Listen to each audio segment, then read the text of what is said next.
Most of you reading this account won't believe my story. Hell, I wouldn't believe if I hadn't lived through the horror. To the best of my knowledge, only 2 people have ever survived this hell and made it back to Earth in one piece. And sadly, the other is no longer living. As for myself, I was warned by the government suites of the serious consequences which would follow if I ever went public with my incredible and chilling story. But I've decided to do so anyway, because I believe people need to know what's really out there. And I fear the truth will become apparent soon enough, as an intergalactic war is coming to our doorstep. As with most of their abduction victims, I'm nobody special or important. In fact, I was at the lowest rung of society, a down and out who'd fallen on hard times as I lost my job, my home, and fell victim to an alcohol addiction, sleeping rough and filling my belly with cheap vodka to keep myself warm at night. My confession to having an alcohol problem will surely bring my account into question, but I can assure you that I was quite sober when the events I'll describe took place. On the night in question, I'd taken refuge in an abandoned bus shelter set along a lonely back road, falling asleep under the stars after I'd emptied my bottle. I don't know at what time I was awoken, but I do vividly remember my senses were simultaneously overloaded, my ears ringing with a deafening buzzing sound, and my eyes temporarily blinded by an intense white light. Suddenly and inexplicably, I felt my body rising off the bench, my form being pulled upwards into the night sky. My last memory was of the dark, cigar-shaped aircraft in the sky above me, and to my horror, I realized I was being pulled towards it. But then I felt myself falling out of consciousness, my eyes closing as my whole world went black. I awoke an undeterminable length of time later, in a very alien place, quite literally. The first thing I noticed was the pain I felt throughout my body, a dull throbbing as my bones and joints all ached simultaneously. I soon discovered that I was completely naked, my clothes gone as I lay against cold metal, my skin freezing and body shaking. It caused me physical pain to open my eyes, but when I did, there was little I could see, because the steel-plated room was dark, only dimly lit by a faint red light.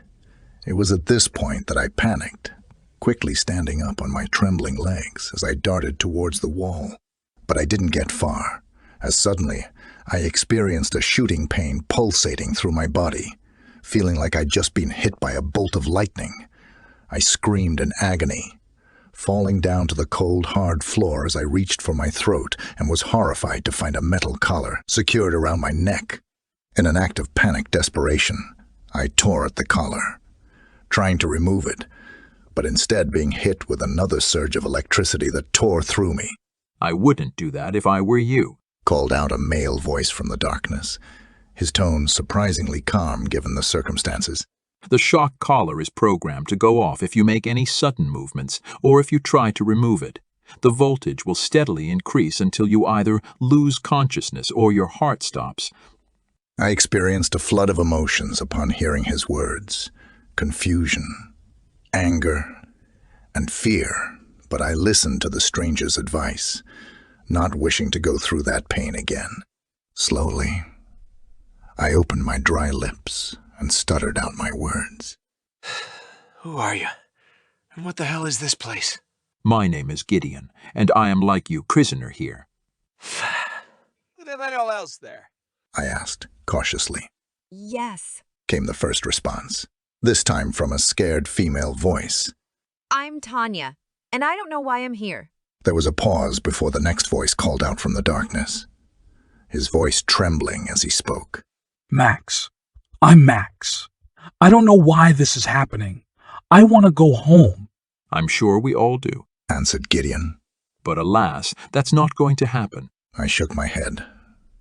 imagining this must be some kind of vivid nightmare. But in my heart, I knew it was real. You haven't answered my question, I added, as my fear began to turn to anger. Where the fuck are we? And who's done this to us? I heard Gideon sneering before he replied. Well, technically that's 2 questions, but I'm happy to help, although I suspect you may not like the answers. It's difficult to explain in words, so perhaps it's easier if I show you all. I heard footsteps and saw the shape of a man slowly walking across the metal floor and towards the adjacent wall. He tapped on a hidden control panel with his bony fingers and entered a code, and suddenly a mechanism began and a shutter slowly opened, unveiling a scene which brought terror to my heart. Because when the shutter was finally open, we all saw a transparent porthole, like window, looking outwards, showing a dark sky adorned with distant stars, and a blue and green globe that we all recognized very well. I slowly pulled myself up, ignoring the throbbing pains in my naked body as I walked barefoot across to the window and observed the scene in disbelief, scanning the outlines of the familiar green continents, the mighty blue oceans, and the shifting storm fronts which swept across the globe. To my horror, I realized I was looking down at the Earth, which could only mean one thing. I was no longer on my home planet. The reflected light of the Earth's surface now illuminated the room we were held inside, a bare metal cell with few visible amenities other than a stinking hole in the ground, which I guessed was meant to be a toilet and hard concrete slabs in the place of beds. I also saw my fellow prisoners clearly for the first time. Tanya and Max appeared as I did, naked, humiliated, and beaten, their eyes full of terror as they saw what I did. Clearly, they were both in a state of shock. I tried to maintain their dignity by focusing on their faces, rather than their nude forms. Tanya was a young woman, slim, dark-haired, and attractive, although I recognized the telltale signs of addiction on her, such as pasty skin, bloodshot eyes, and track marks on her arms. Max was an older man, his physique flabby and skin wrinkled. I saw a raw terror in his wide eyes, which made me think he was on the verge of a psychological breakdown. Gideon was different, however. I noticed he wore a shock collar like we all did, but he was also fully clothed, wearing a white robe which covered his dignity. True, he didn't look in the best of health, his body emaciated and eyes sullen, as if they'd seen too many horrors. It was also clear that he knew more about our situation than the rest of us. I wasn't the only one to come to this conclusion, as soon all turned on the mysterious Gideon. How the hell did you know about that shutter? I demanded. Gideon held his hands up defensively as he answered. I can explain everything. Just give me a chance. Bullshit. Max screamed, angrily. You're playing with us, man. Tanya agreed. How do we know you're not the one who did this to us? Why the hell should we trust you? In an instant, all 3 of us were advancing upon Gideon, our fists clenched as we prepared to beat the living shit out of him. Gideon's eyes widened and he lifted his hands up higher, slowly backing off as he said, You shouldn't do that. Fuck you. I screamed as I lurched forward. But a second later I was on the floor, my body convulsing, as the shock collar delivered another agonizing jolt. I looked over to see my 2 nude companions similarly incapacitated, the 2 of them rolling on the metal surface in agony.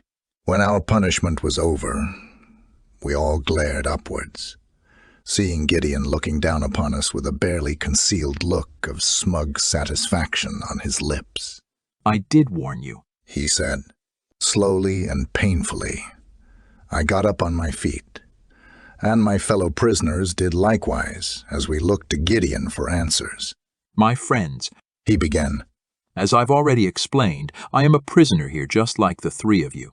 It just so happens that our captors have allowed me certain privileges and access to limited information.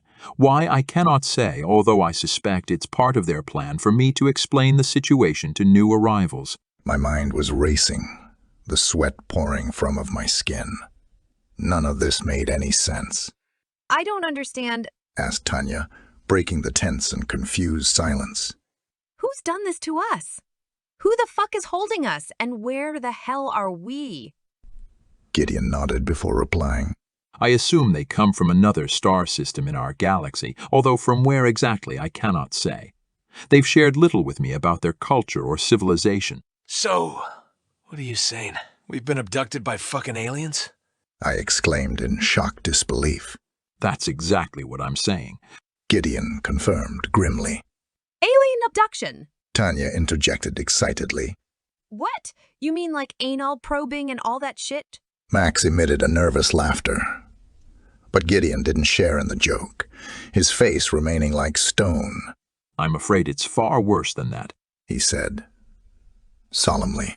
They have no interest in human anatomy, except for the purposes of inflicting physical pain upon us. A cold chill ran down my spine as I asked, What the hell do you mean? Gideon didn't answer straight away, instead pointing and directing our attention back towards the porthole. I turned my head to look, instantly sickened by the horror that I witnessed, as first one and then a second human body slowly floated through space and past the window, their naked bodies frozen in the cold vacuum.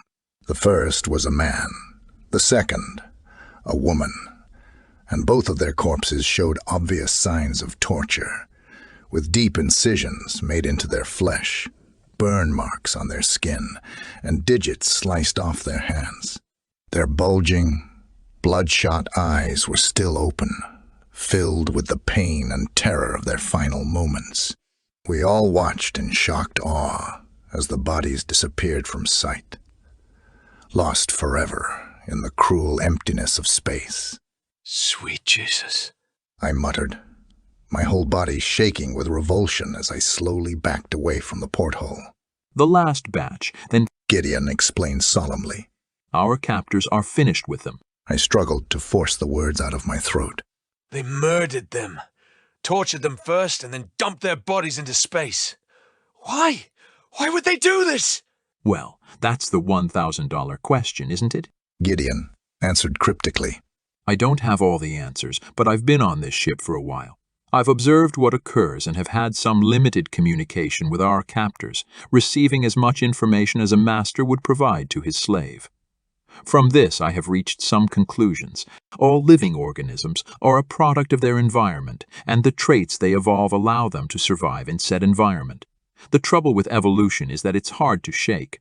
We humans consider ourselves an advanced and civilized species, but we are still prone to primal, animalistic urges. Now, imagine a species which evolved on a planet much more dangerous than our own, an environment populated by many highly aggressive organisms, where the evolutionary victor would need to be smarter, stronger, and more ruthless than its competitors to end up on top. Move forward a few millennia, and that species is now technologically advanced and capable of intergalactic space travel.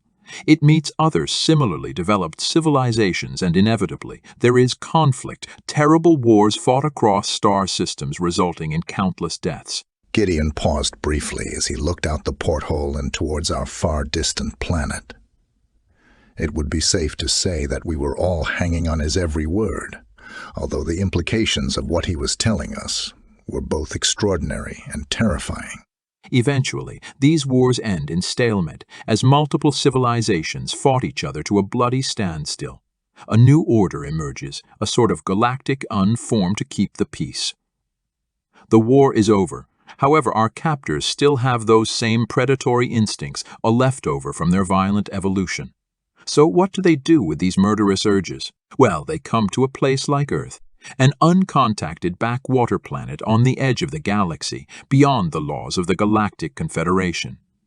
Here they can kidnap with impunity, taking those who will not be missed and inflicting sadistic tortures upon them before brutally ending their lives. By such underhand methods, our captors can indulge their dark impulses without risking war with their galactic rivals. I shook my head in dismay, my mind racing as I tried to make sense of this madness. In the end, it was Tanya who vocalized what we all must have been thinking. So you're saying these psychos are like the space versions of Ted Bundy or Jeffrey Dahmer?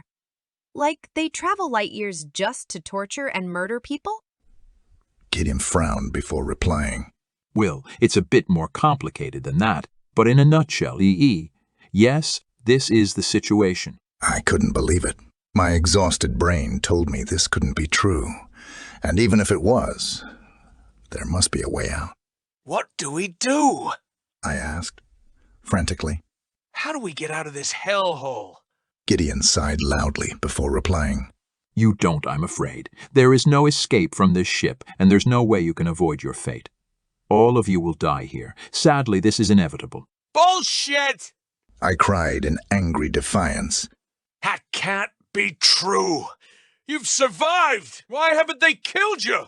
Our captors keep me alive because I serve their purposes, for now at least.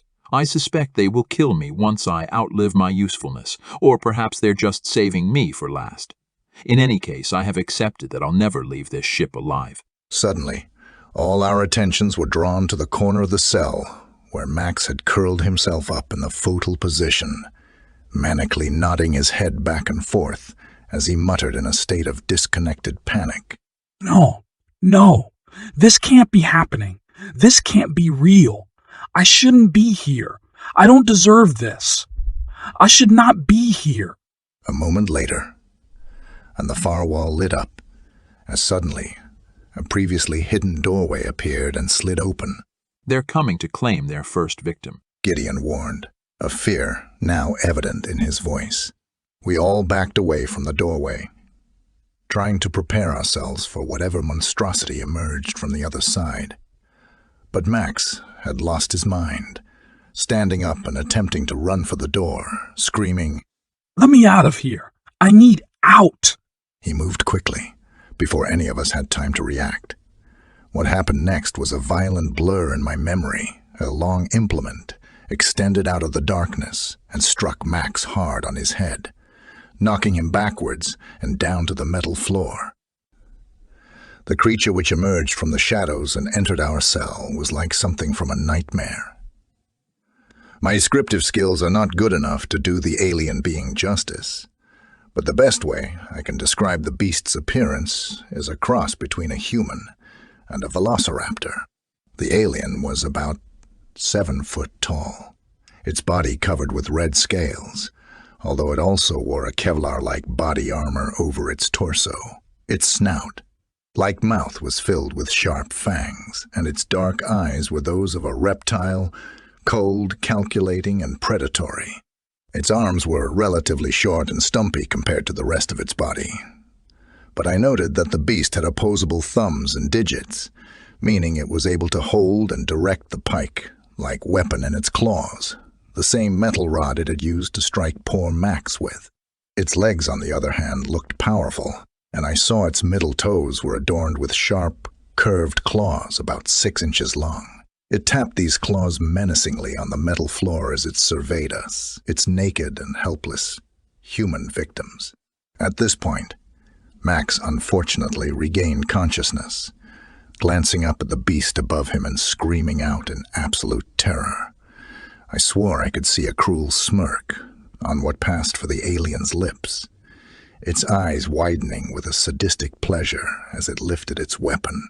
A second later, and Max's limp body was roughly dragged across the floor, his shock collar acting as a magnet which attached itself to the end of the alien's metal pike, allowing it to easily pull the kicking and screaming Max out of the cell and into the dark corridor beyond. A moment later, the door slammed shut, leaving a trail of Max's blood and urine on the floor, and the rest of us trapped inside, dealing with the shock of what we'd just witnessed. My God, what will they do with him? Tanya asked, with a trembling voice. Trust me, you don't want to know. Gideon answered. I sat down in a corner, my head in my hands as I desperately tried to think. Surely there must be a way out, I thought. This couldn't be the end. But things only got worse over the next few hours. Clearly, our captors enjoyed tormenting us because, although the cell walls were thick, they deliberately piped in sound, using some sort of speaker system.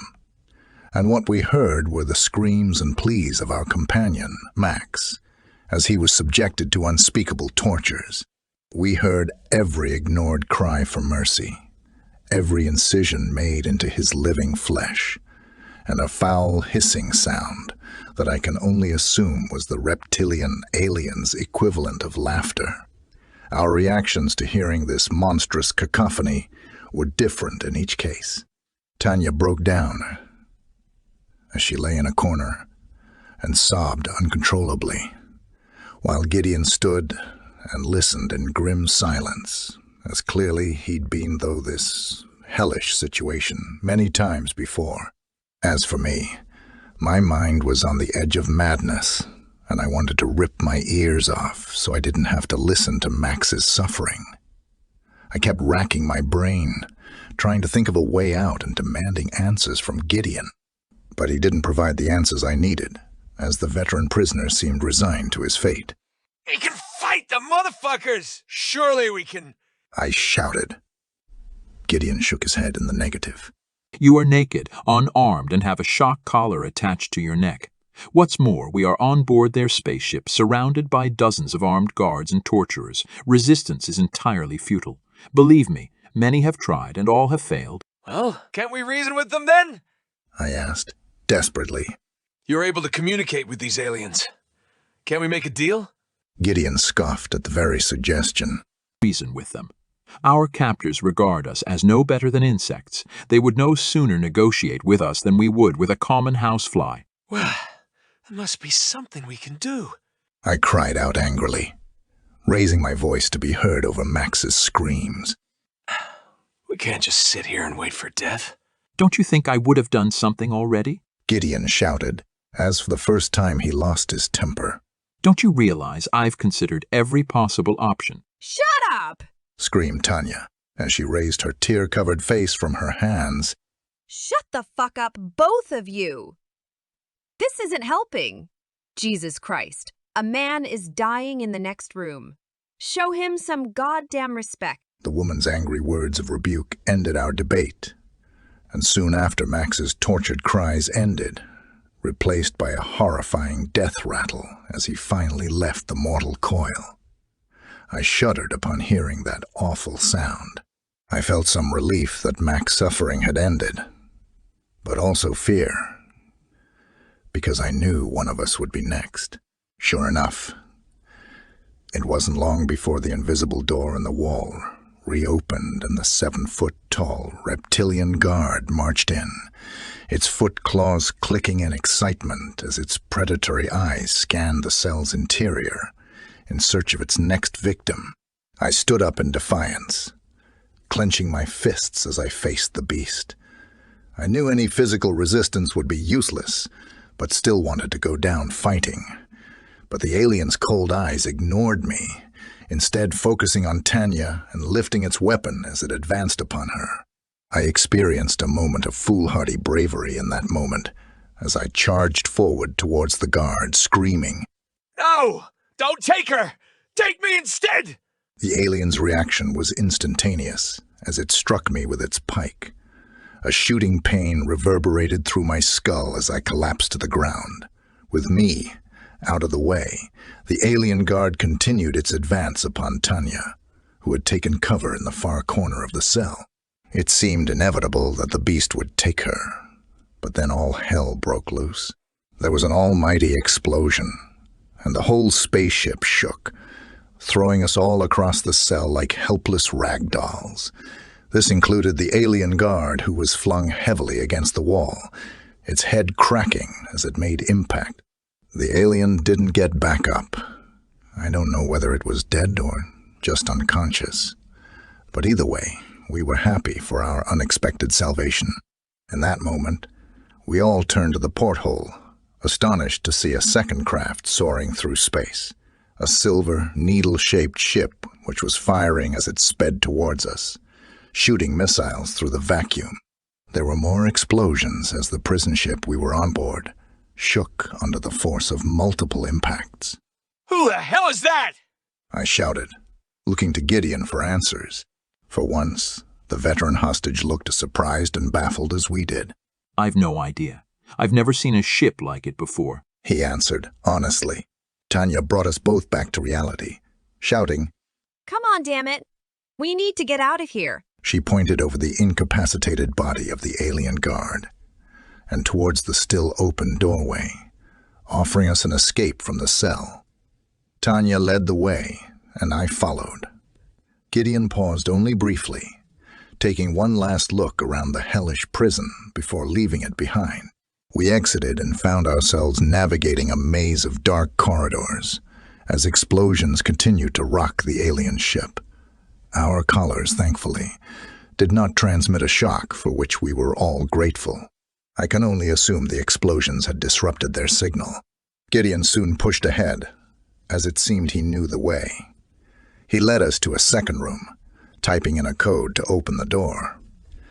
What we found inside was a hellish scene, beyond my worst nightmares. It seemed this was the aliens' torture room, stinking of death, blood, and disinfectant. I saw racks of both primitive blades and high-tech surgical devices that I assumed were designed for the sole purpose of inflicting physical pain. And as we progressed through the hideous room, we saw what remained of poor Max, his body secured to a medical gurney with his wrists and ankles bound, and his chest cut open to reveal his ribcage and internal organs, while his face was frozen in a grim death mask, a silent but permanent scream on his lips as a chilling reminder of his agonizing final moments. Jesus. I swore as I looked down upon his mutilated corpse, realizing how lucky we'd been to avoid the same fate. Holy shit! What the hell? Tanya suddenly exclaimed, her voice once again filled with shock and disgust. I looked up to the far wall of the room and bore witness to sheer horror. There, mounted in a macabre display, were the severed heads of the aliens' many victims. Most were human, but there were other species too, exotic and unfamiliar to my eyes. One looked like some kind of aquatic creature, complete with gills and scales, while another appeared similar to a werewolf, except it had 6 eyes. In all, there were about a dozen mounted heads up on the wall. But this wasn't even the worst thing about the sadistic exhibit. What chilled both Tanya and I to our very core was the fact that the severed heads were still alive. I don't know how they did it, or what kind of twisted bad science they used, but each head was connected by tubes to some sort of electronic digital device, which seemed to be monitoring their vital signs. Every head seemed to be trapped in their own hellish nightmare without end. Some stared at us with bloodshot eyes filled with madness, while others maniacally opened and closed their mouths in an attempt to scream, except no sound was emitted, since presumably they no longer had vocal cords, and a few of the heads had been subjected to even worse torment. Their eyes removed and their mouths sewn shut, although they still sniffed the air and reacted to sounds, the result being the most grotesque and sickening sight I've ever witnessed. Ah, yes, apologies. Gideon added in a meek voice. I should have warned you about their hunting trophies. They use their technology to keep the brains alive, allowing these select victims to continue to experience pain and fear. Sadly, most of these poor souls have long since lost their minds. I shook my head, astonished at the almost flippant manner in which Gideon described these atrocities. I realized, however, that he must have lived through hell, suffering untold horrors at the hands of our sadistic alien captors. I couldn't imagine what he'd had to do just to survive in this ship of nightmares. Whilst we stared in horror at the living heads, Gideon went to work, tapping into a control panel to reveal bizarre symbols that I guessed recorded text in the aliens' language, and images which appeared to show the ship's interior. He frowned as he tapped on the screen, obviously frustrated by what he was seeing. I know there are escape pods on this ship. I've heard them talk of emergency evacuation procedures. He pointed to the map of the ship, drawing our attention to an area at the rear of the cigar-shaped vessel. They should be located here, but I don't know how we get to them. And even if we do, I have no idea how to operate the pods, let alone navigate one back to Earth. Tanya and I shared a look of despair, realizing that we'd got this far only to face another obstacle. But Gideon was a beaten man, resigned to failure and defeat. He'd never thought we'd get this far, and I knew we couldn't give up now. Where there's a will, there's a way. As we were considering our next move, fate once again intervened, as suddenly the room's door exploded and something entered through the smoke and fire. We prepared for the worst, but what confronted us was something new. A hovering, drone-like robot with two mechanical arms extending, both adorned with high-tech weaponry. It also had a camera-type device attached to its main body. A pitch, black circle silently observing us like it was analyzing our physical forms, or perhaps scanning our brain waves. I looked to Gideon for an explanation, only to discover a look of bafflement on his face. Clearly, he had no idea what this entity was or whether it meant us harm. A tension-filled moment passed as the hovering robot continued to survey us, before suddenly a green light flashed on its visible display, and to our astonishment, the robot spoke to us in almost word-perfect English. "Greetings, citizens of Earth. Please do not be alarmed. I am Unit 2317, an autonomous artificial intelligence combat drone attached to S. Righteous Fury, a Confederation warship tasked with hunting down and neutralizing pirate vessels operating in breach of galactic law. You are all victims of a criminal conspiracy undertaken by a rogue faction engaged in illegal hunting operations. Our primary mission is to eliminate the rogue hunters, but we are also tasked with rescuing any survivors and, where possible, returning them to their home worlds. I shall now release you from your restraints." In an instant, all of our shock collars disconnected and fell from our necks, presumably deactivated by some kind of electronic countermeasure. We all felt a great relief at being freed, although we were still a long way from home. "Please follow me and I shall escort you to a safe zone," said the AI drone. The three of us looked to one another in confusion. I certainly didn't feel comfortable putting my trust in a killer robot from another planet, but reckoned Unit 2317 was a better bet than our reptilian torturers. We exited through the demolished door and fled into the maze of corridors, following the hovering drone as it led the way. Meanwhile, the chaos of battle was all around us as the alien ship was assaulted by Confederation forces. We'd just turned a corner when we were confronted by a reptilian foot soldier, armed with some kind of high-tech rifle.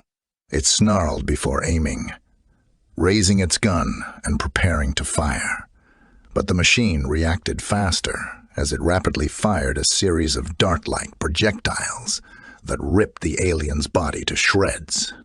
We walked over its body and continued our escape, observing scenes of violence as other killer drones engaged reptilian aliens in mortal combat. The fighting was fierce, but it seemed clear that the AI drones were winning, as our alien captors were being gradually wiped out and their torture ship overrun. Finally, we reached what I guessed was the rear of the spaceship, where we saw a row of circular doors with strange symbols written above them and control panels on the metal walls beside them. The escape pods. We've made it? Gideon exclaimed, his eyes lighting up with hope for the first time since I'd met him. Our robotic savior extended a mechanical arm and began pushing buttons on the first control panel. Destination Earth. Location, the North American continent. Your pod shall depart in 2 of your minutes. A moment later, and the door slid open, revealing the tight but inviting pod within. Thank God! Tanya proclaimed joyfully. Please proceed inside. The robot instructed. Tanya jumped in without hesitation, and I went to follow, pausing only briefly to look back to the third member of our party. To my astonishment, I saw Gideon was standing back from the pod's doorway. What are you doing? I asked, in dismay. I'm sorry, my friends. I cannot come with you. It is too late for me, and do you understand? The things I've seen, what I've had to do to survive. I cannot return to Earth after all this. There must be a price. There were tears in his old eyes, and I could tell his soul was aching. I struggled to find the words to persuade him, but there was no time. Suddenly, a trio of reptilian warriors charged down the corridor towards us, firing wildly as they came. Gideon screamed, physically shoving me into the pod and slamming his palm on the controls to close the door. I was sealed inside before I knew what was happening, watching helplessly through the porthole window as Gideon fled and 2317 laid down covering fire, engaging the attackers in deadly combat. The battle was intense, but brief as the robotic drone eventually succumbed to superior gunfire, exploding in a ball of flames before us. The aliens advanced upon our pod with guns at the ready, and for a second I feared all was lost. But then the counter reached 0, and our pod launched. A huge blast of energy propelling us out into space at tremendous speed. Oh shit! Oh shit! Tanya repeated, as we're hurtled through the dark vacuum. I held on tight and continued to look through the porthole, seeing the reptilian vessel grow smaller and smaller in the distance. I observed numerous small objects ejected from the ship, which must have been more of the AI drones escaping from the doomed craft. And then, a moment later, the torturous ship exploded from the inside out, its form torn apart by white flames as the nightmare was ended. I watched the debris spreading through space and shed a tear for Gideon, believing we would never have escaped that death trap without the knowledge he'd imparted to us. Tanya, on the other hand, was focused on the view ahead of us as our pod rapidly approached the Earth's surface.